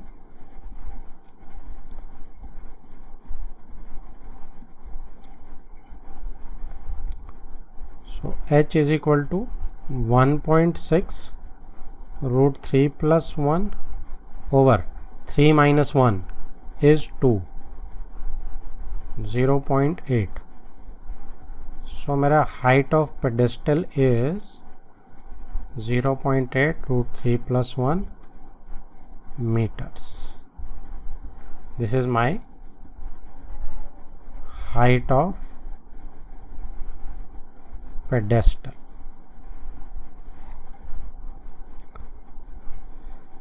Next is 9th question. The angle of elevation of the top of a building from the foot of a tower is 30 degree. So top of building का foot of tower से 30 degree दिया, and the angle of elevation of the top of tower from foot of building. आप देखो angle of elevation दिया है किसका, top of tower का, foot of building से इज 60 डिग्री। सो आप देखो कि एक बिल्डिंग है, एक टावर है, तो एक बिल्डिंग है, एक टावर है। मैं टावर का लंबा ले रहा हूँ क्योंकि टावर जनरली लंबे होते हैं बिल्डिंग से। तो ये क्या बोल रहा है कि टॉप ऑफ बिल्डिंग से foot of tower is 30 degree. Top of building से foot of tower is 30 degree, और angle of elevation top of tower का फुट ऑफ बिल्डिंग से, टॉप ऑफ टावर का फुट ऑफ बिल्डिंग से 60 degree. तो बिल्कुल ठीक निकला हमारा, क्योंकि देखो ये वाला एंगल बड़ा है ना, तो हाइट जितनी ज़्यादा होगी उतना एंगल बड़ा होगा, तो इसका मतलब टावर बड़ा है, क्योंकि एंगल ऑफ एलिवेशन बड़ा है इसका 60, 30 से छोटा आना था तो बिल्डिंग की हाइट छोटी है इसका मतलब। तो हमने बिल्कुल ठीक एज्यूम किया कि टावर लंबा है। If the tower is 50 meter high, tower की हाइट जो है that is 50 meter. Find the height of the building, building की हाइट को h मान लेते हैं, ये हमने फाइंड करनी है। तो देखो 50 मीटर टावर से और 60 डिग्री को यूज़ करके इन दोनों के फुट में जो डिस्टेंस है वो निकाल लेते हैं, और फिर इस x से एच आ जाएगा 30 को यूज़ करके। So A B C D in right angled triangle, अब ये 90 एंगल बी और angle C, A B C tan 60 का tan लेंगे तो perpendicular over base 50 over X हो गया। So √3 is equal to 50 over X and x is equal to 50 over √3। इसको भी एज इट इज़ यहीं पे छोड़ रहे हैं, रैशनलाइज नहीं कर रहे हैं। दूसरी ट्राइंगल DCB में in right angle triangle DCB tan 30 is equal to DC over BC। So h over x आ गया बेसिकली। x को मैं 50 √3 डाल सकता हूँ आराम से यहाँ पे। So 1 over √3 is equal to h over x। अब √3 नीचे है, वो ऊपर चला जाएगा, ठीक है, क्योंकि main division line is this. So ये क्या हो जाएगा, h इज इक्वल टू 50 ऊपर, √3 नीचे है, ये वाला √3 भी नीचे आ जाएगा, is equal to h। So 50 over 3 आ गया h। सो इसको आप मिक्स फ्रैक्शन में लिख सकते हो या डेसिमल में, जो आपको ठीक लगे। 16 3 48 2। इम्प्रॉपर फ्रैक्शन में नहीं छोड़ना, ठीक है, हाफ मार्क कट जाता है। इसको आप मिक्स फ्रैक्शन बनाइए या डेसिमल में कन्वर्ट कीजिए। सो ये मेरी हाइट ऑफ बिल्डिंग आ गई। Next is question number 10। Two poles of equal heights are standing opposite each other on either side of the road which is 80 meters wide। तो एक road है मेरे पास जो 80 मीटर्स वाइड है और उस पे मेरे दो पोल्स खड़े हैं इक्वल हाइट्स के। एक पोल यहाँ है और एक पोल ये है। Okay, from a point between them on the road the angles of elevation of two poles are 60 degree and 30 degree। सो बीच में एक पॉइंट है कहीं पे भी, सपोज यहाँ है। सो यहाँ से एंगल ऑफ एलिवेशन जो है एक पोल का 60 डिग्री है और एक का 30 डिग्री है। ऑब्वियसली जो ये स्टीप वाला ये 60 डिग्री होगा और जो थोड़ा सा दूर से आया वो छोटा एंगल बना रहा है 30 degree. Find the height of the poles, आपको पोल्स की हाइट फाइंड आउट करनी है, and the distance of the point from the poles. तो इस पॉइंट P का डिस्टेंस हमें पोल से कितनी दूरी पे है ये भी निकालना है। तो पोल्स वर्टिकल है, CD ले लेते हैं इसे, ठीक है, 90 डिग्री एंगल D और B मिल जाएंगे मुझे। हाइट पोल्स की अगर मैं एक की H ले रहा हूँ तो दूसरे की ऑटोमेटिकली H हो जाएगी, राइट। इधर अगर मैं एक में x ले रहा हूँ एक में y ले लेता हूँ। सो जब मैं ABP ट्राइंगल में, इन ट्राइंगल ABP के अंदर tan 60 लगाऊंगा, सो मुझे h ओवर y, अच्छा इसमें h ओवर y में भी एक काम कर सकते हैं कि टोटल कितना है, ये 80 मीटर वाइड है रोड। सो अगर एक x है दूसरा 80 माइनस x हो सकता है, तो y इज़ 80 माइनस एक्स भी लिख सकता हूँ मैं, ठीक है। So tan 60 is h over 80 minus X ही लिख देते हैं y की जगह। सो tan 60 इज़ √3, ठीक है जी, is equal to h over 80 minus X. So यहाँ पे आपका वैसे काम करते हैं, देखिए इसको थोड़ा सा, अगर मैं, क्योंकि इसको मैं यूज़ करने वाला हूँ, जो पहले यूज़ करने वाला है उसको x रख लेते हैं, तो थोड़ी सी कैलकुलेशन में आसानी हो जाएगी, राइट। सो मैं क्या कर रहा हूँ, मैं इस पोर्शन को x रख रहा हूँ और इस पोर्शन को मैं 80 माइनस एक्स रख रहा हूँ। So tan 60 is h by X, तो √3 is equal to h over x, x is equal to h over √3। तो ये थोड़ा अब मैं यूजेबल फॉर्म आ गई, वो यूजेबल फॉर्म नहीं दिख रही थी मुझे। अब सेकेंड केस में यहाँ से tan 30 अगर मैं लूँगा ट्राइंगल डी सी पी में से, सो क्या आएगी, it is h over 80 minus X, so 1/√3 is equal to h over 80 minus X. So ये क्या बन गई आपकी, ये क्रॉस मल्टीप्लाई करके 80 minus X is equal to √3h। अब x की जगह मैं क्या सब्सटीट्यूट कर सकता हूँ, h/√3, ठीक है ना। सो h/√3 डालते ही ये √3h, अब सॉल्व करते हैं इसको आगे। सो एलसीएम लेते हैं, 80√3 minus h is equal to 3h, √3 into root. So next is 80√3 is equal to h, इधर ट्रांसपोज होगा तो 3h plus h 4h। So 20√3 is equal to h, 4 से डिवाइड कर दिया दोनों तरफ। सो h मेरी हाइट ऑफ पोल कितनी आ गई, 20√3 metres. This is my height of pole. अब मुझे क्या निकालना है, एक चीज़ आ गई मेरी, अब मुझे निकालना है कि कितने कितने पॉइंट में ये अलग अलग निकालना है कि कितनी कितनी दूरी पे ये है पॉइंट जो है दोनों पोल्स से। सो इसके लिए मैं क्या कर सकता हूँ, इसके लिए मैं ये कर सकता हूँ कि जो x था वो मेरा h√3 है। सो x कितना हो गया मेरा, 20/√3 आ गया, ठीक है। इसको रैशनलाइज भी यहीं के यहीं कर लो, h की वैल्यू, एक मिनट 20 नहीं है, जस्ट वेट, h की वैल्यू मेरी 20√3 आई है। सो 20√3/√3, तो ये √3 कैंसिल आउट, तो x मेरा कितना आ गया, 20 मीटर्स। इसको यूज़ कर सकता हूँ मैं, तो x अगर मेरा 20 आ गया, इफ़ दिस इज़ 20 मीटर्स, तो 80 माइनस 20 इज 60 मीटर्स। सो मेरे ये दोनों पॉइंट डिस्टेंसेस भी आ गए कि पॉइंट P मेरा एक पोल से 60 मीटर्स पे और एक से 20 मीटर्स पे है, ठीक है जी। सो ये मेरे दो आंसर्स और हो गए। Next is 11th question, a TV tower stands vertically on a bank of a canal. अब एक टीवी टावर है, वो कैनाल के बैंक पे जो है वो खड़ा हुआ है, ठीक है।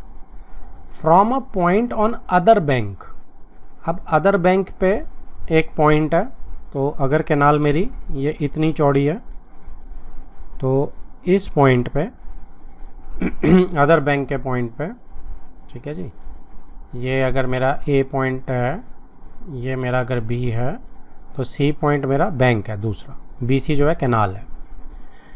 सो अदर बैंक पे जो पॉइंट है, directly from a point on the other bank directly opposite the tower, the angle of elevation of the top of the tower is 60 degree. तो सी पॉइंट से जो एंगल ऑफ एलिवेशन है वो कितना है, दैट इज 60 डिग्री।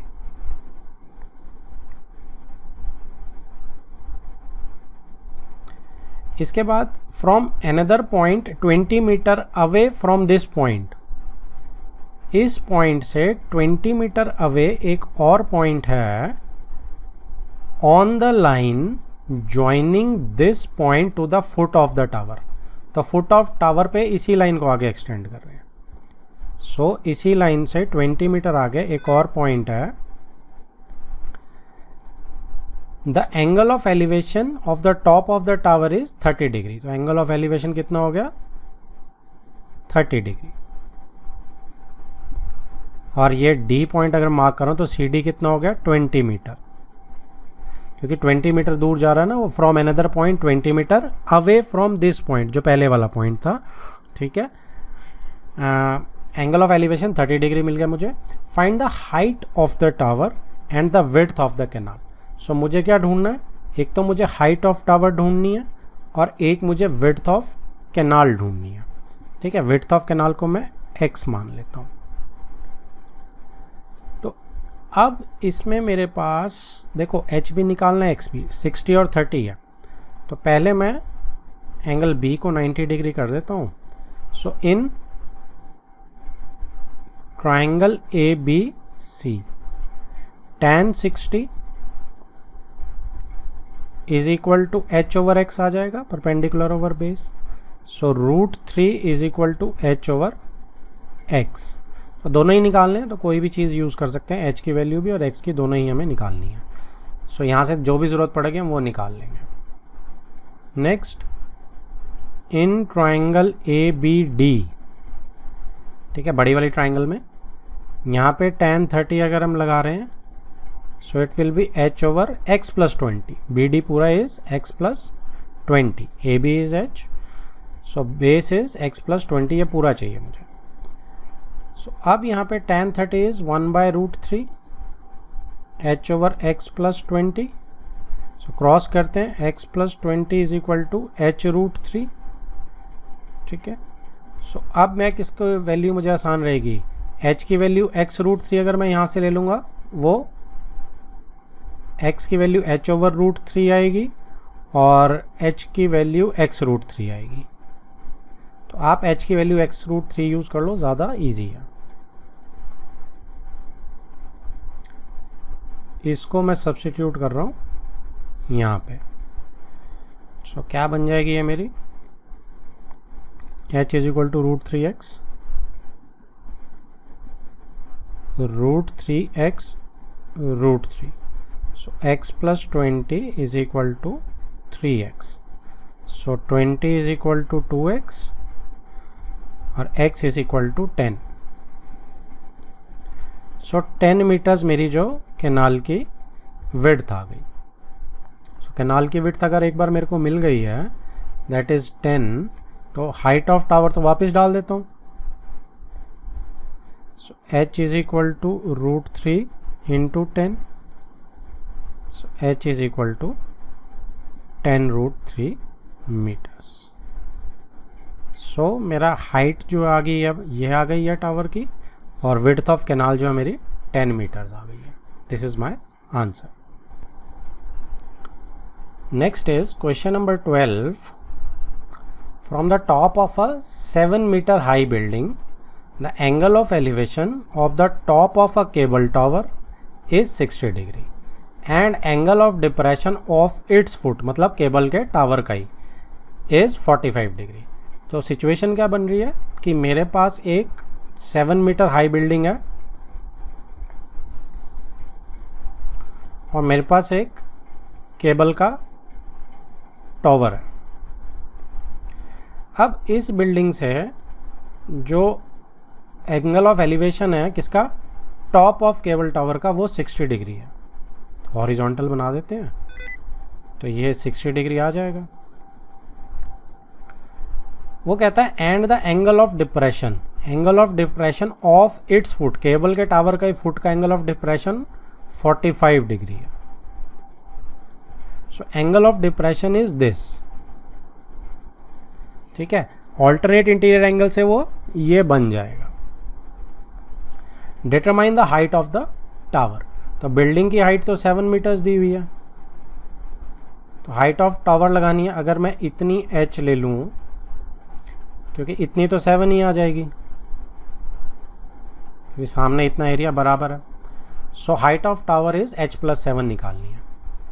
ए ये 90 मिल जाएगा, B C D E, ठीक है, सारे 90, ये भी 90 मिल जाएगा। सो इसमें इन ट्रायंगल ए बी सी, ऊपर वाली ट्रायंगल में, इस ट्रायंगल में, अच्छा इसको अगर मैं ई डी को x ले लूँ तो ये बी सी भी x हो जाएगी, ठीक है जी। So tan 60 is equal to h by X हो जाएगा, और ये √3 is equal to h by X. अब जो चाहिए होगा उस हिसाब से यूज़ कर लेंगे। नेक्स्ट इज नीचे वाली ट्रायंगल कौन सी, डी ई सी ले लेते हैं। So tan 45 is equal to 7 upon x आ गया जी, परपेंडिकुलर ओवर बेस, तो ये 1 होता है tan 45। सो ये मेरा x इज इक्वल टू 7 आ गया, x इज इक्वल टू 7 आ गया। अब इसको उल्टा सब्स्टिट्यूट कर दो, ठीक है।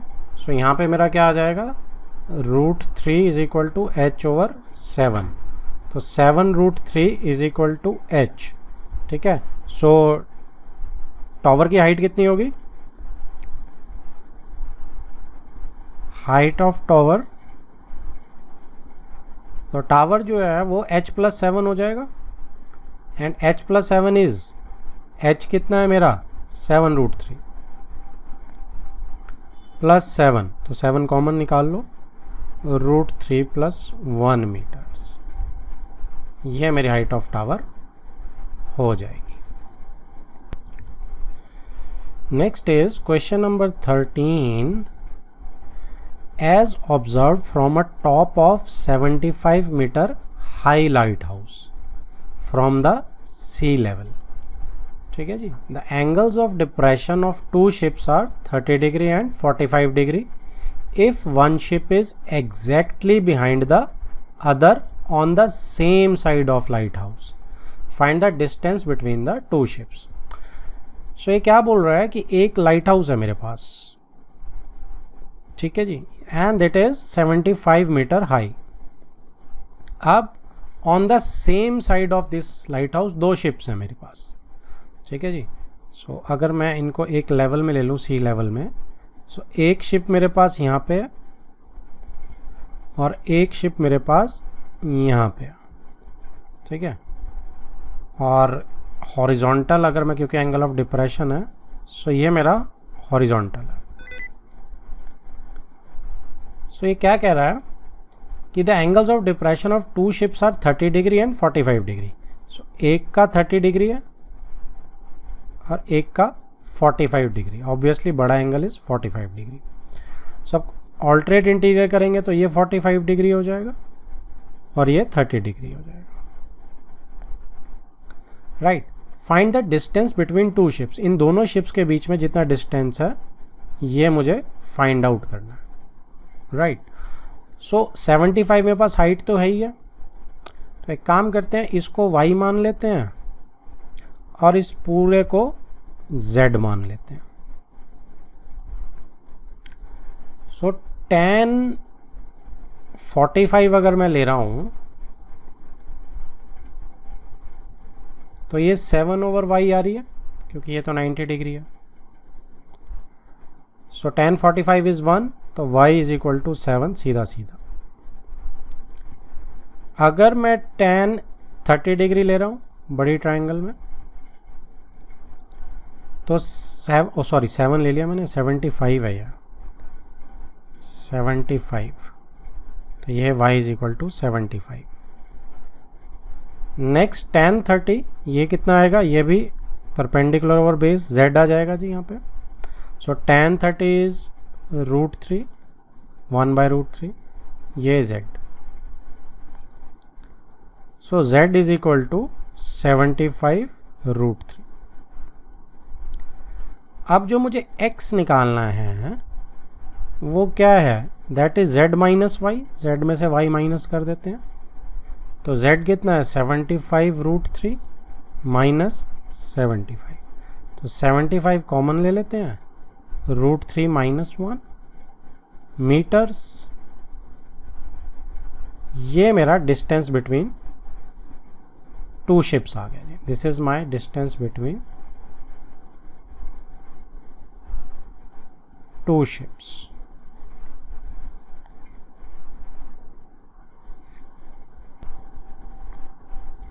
Next is 14th question.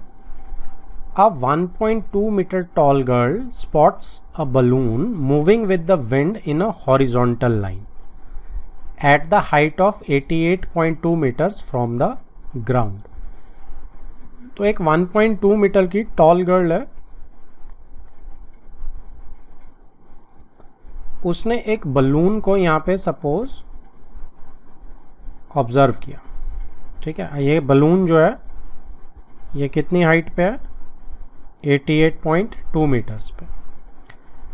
The angle of elevation of balloon from the eyes of the girl at any instant is 60 degree. तो कितना है एंगल ऑफ एलिवेशन आईज से गर्ल की, इट इज 60 डिग्री।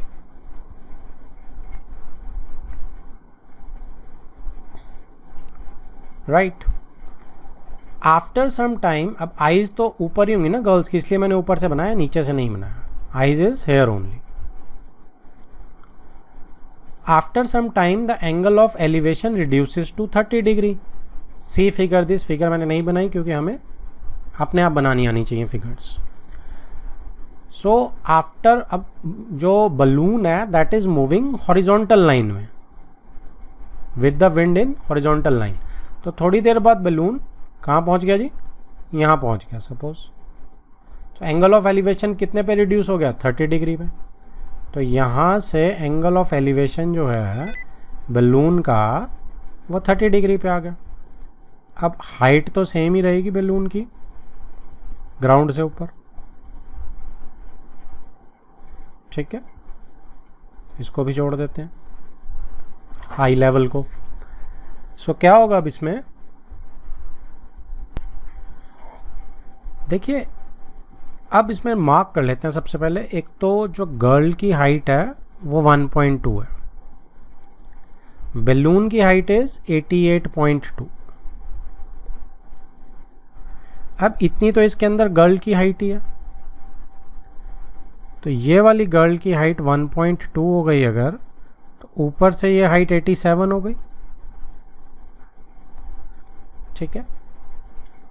सो यहाँ पे भी 87 ऐसे ही चलेगा, यहाँ पे भी 87, 1.2, राइट। अच्छा, ये वाला एंगल ऑफ एलिवेशन जो है रिड्यूस होकर 30 डिग्री बन जाता है। सो अब मुझे निकालना है कि find the distance travelled by balloon during the interval. So distance travelled by balloon कौन सा, ये है distance travelled by balloon x, ठीक है। इसको मैं x मान रहा हूँ। सो अब इस केस में हम क्या कर सकते हैं, देखो मेरे पास कितनी ट्राइंगल्स मिल रही हैं मुझे, A, B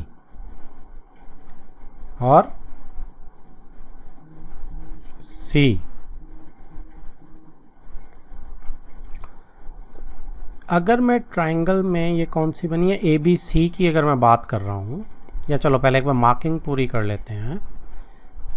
इसको कर डाल देते हैं D, E, F, G, H सारे डाल दिए मैंने। अब आप देखिए कि अगर मेरा एफ जी एक्स है तो ई बी भी तो एक्स होगा। ऐसे ही अगर मैं इधर ले लेता हूँ वाई सी ई को, राइट, क्योंकि मुझे दो ट्राइंगल्स ये दिख रही हैं। या फिर आप ऐसा कर सकते हैं, पूरी को जेड ले सकते हैं, तो पूरी को भी आप जेड ले सकते हैं, एच सी को, ठीक है। तो एक्स प्लस वाई जेड बन जाएगा, तो Z would be equal to X plus Y, जैसे पहले निकाला था वैसे ही निकाल लेंगे इसे। सो अगर मैं ट्राइंगल लेता हूँ, I am starting from the smaller triangle, so in triangle D E C, इस ट्राइंगल डी ई सी में मेरे पास 60 डिग्री एंगल है। So tan 60 is equal to 87 over Y, ठीक है, वाई मैंने माना है सी ई को। So tan 60 is 1/√3, 87 over Y, और यहाँ से y कितना आ गया 87√3, इसको यूज़ करेंगे। दूसरा, अगर मैं बड़ी triangle in triangle A B C ले रहा हूँ, सो 30 डिग्री मेरे पास यहाँ पे एंगल है एलिवेशन का। So tan 30 is equal to A B, यानी कि 87 हाइट है जो, ओवर पूरा z। So tan 30 is 1/√3। अच्छा, ऊपर मेरे से गलती हो गई है, tan 60 इसको करेक्ट करो please. tan 60 is not 1/√3, it is √3। So y will be 87/√3। कई बार फ्लो में ऐसी गलतियाँ हो जाती हैं, प्लीज़ इसे ठीक कीजिए। 87/√3 है y।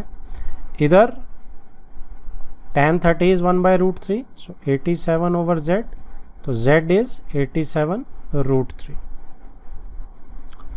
अब जो x है वो क्या आएगा, z माइनस वाई, ये पूरा z माइनस ये वाला y, तो x बच जाएगा मेरा।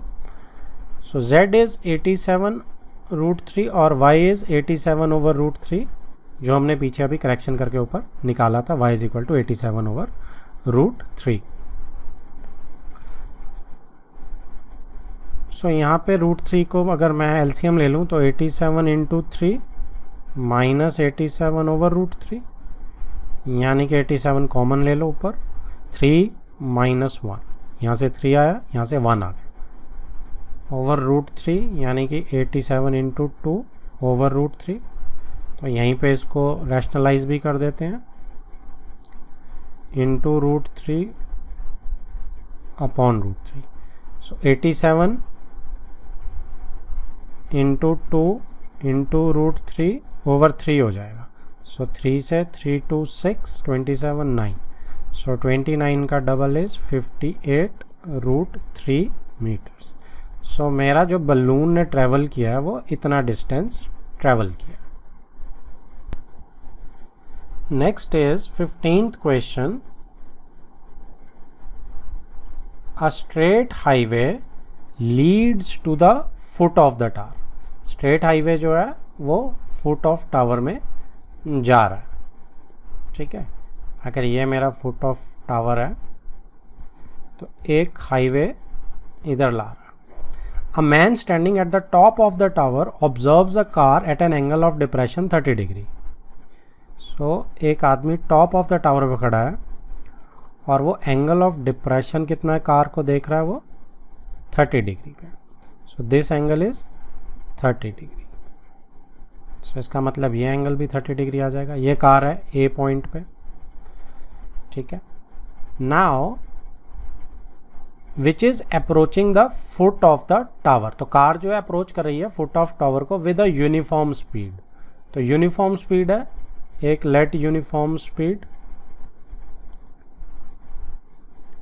x km/h ले लेते हैं। नहीं, इसमें टाइम देखना है, सेकंड्स में है तो x km/h नहीं ले सकते, मीटर पर सेकंड ले लेते हैं, क्योंकि मीटर्स में भी है। देखो मीटर्स में है तो पर सेकंड है, क्योंकि सेकंड्स तो मुझे दिख ही रहा है तो मैं मीटर पर सेकंड ले रहा हूँ।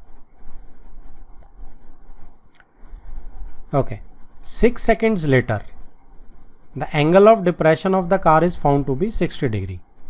6 सेकंड के बाद कार सपोज इस पॉइंट पे आ गई, बी पॉइंट पे आ गई, तो एंगल ऑफ डिप्रेशन कितना हो गया इसका 60 degree. That means this angle is 60 degree. तो इसका मतलब ये एंगल भी 60 डिग्री हो जाएगा। Find the time taken by the car to reach the foot of the tower. Time taken निकालना है, ठीक है, फ्रॉम दिस पॉइंट। इस बी से foot of the tower C पे कितनी देर में पहुंचती है। सो लेट द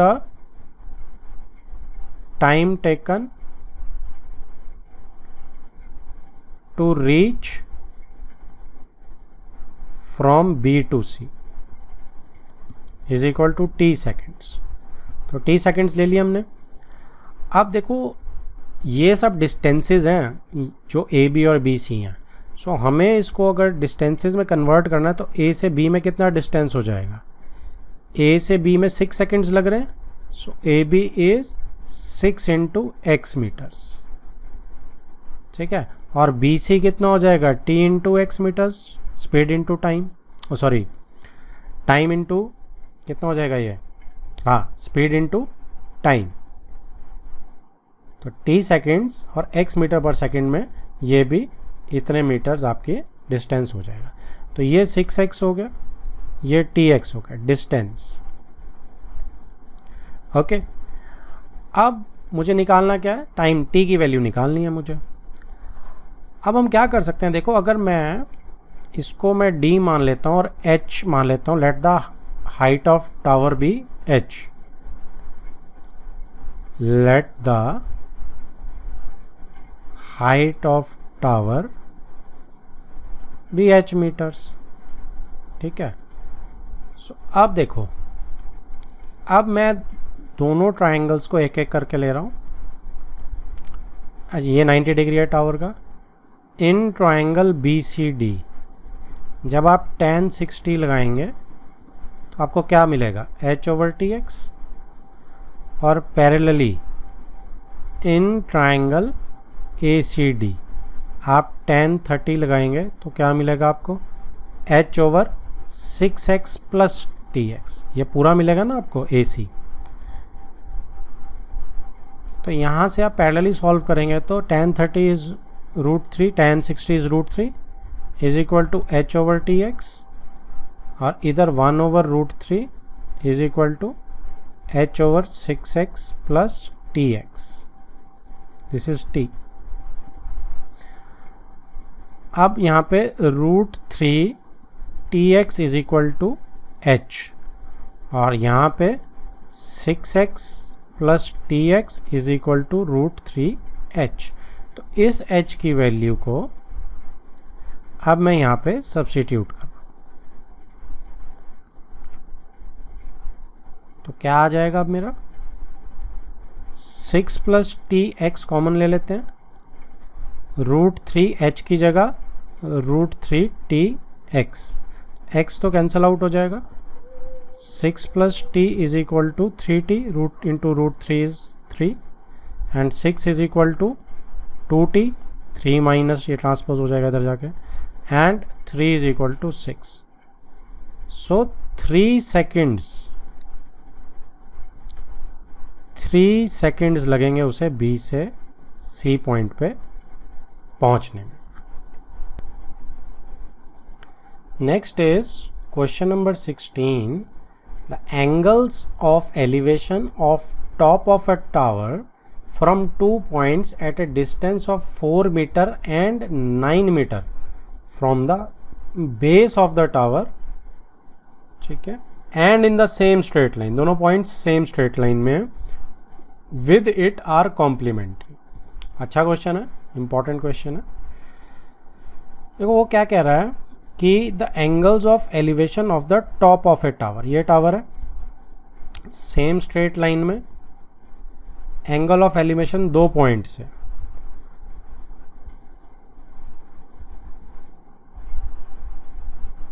दो पॉइंट्स है. कौन से हैं 2 पॉइंट्स?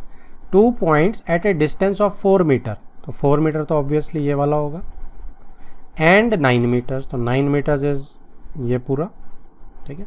सो ए पॉइंट जो 9 मीटर्स पे है, बी पॉइंट जो है 4 मीटर्स पे है सी से, बेस ऑफ द टावर से. Prove that the height of tower is 6 metre. जो height of tower C D है वो मुझे 6 मीटर्स की प्रूव करनी है. सपोज मैं इसको h मान लेता हूँ. सो एंगल ऑफ एलिवेशन कितने हैं? कॉम्प्लीमेंट्री हैं. सबसे बड़ी चीज़ इसमें क्या है कि these are complementary. So complementary क्या होते हैं? जिन दो एंगल्स का सम 90 डिग्री हो. सो अगर मैं इसको थीटा ले रहा हूँ तो ये 90 माइनस थीटा हो जाएगा, तभी इन दोनों का सम जो है वो कॉम्प्लीमेंट्री हो पाएगा, 90 बन पाएगा. सो यहाँ पे अगर मैं इन ट्रायंगल DCB ले रहा हूँ, so tan of 90 minus theta is equal to h/4 हो जाएगा. सो ये tan 90 minus theta complementary cot theta हो जाता है, it is h/4. cot theta को मैं फिर 1/tan थीटा लिख सकता हूँ, इज इक्वल टू h/4, और tan थीटा की वैल्यू कितनी हो जाएगी जी? 4/h. एक चीज़ आ गई यहाँ से. सेकंड, DCA के अंदर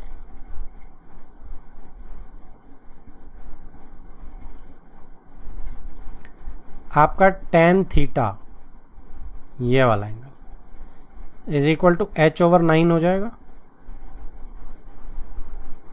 अब 1 और 2 को आप इक्वल डाल सकते हो, इक्वेटिंग, या tan थीटा की वैल्यू डाल दो, कुछ भी कह दो.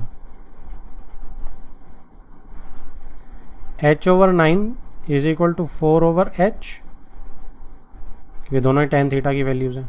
सो h² is equal to 36 and h is equal to +-6. अब -6 तो रिजेक्ट हो जाएगा. क्यों रिजेक्ट होगा? Height can't be negative, height can't be negative. So h is equal to 6 metres आपका आंसर है, और यही हमने प्रूव करना था. देखो, prove that the height is of the tower is 6 metres. Done.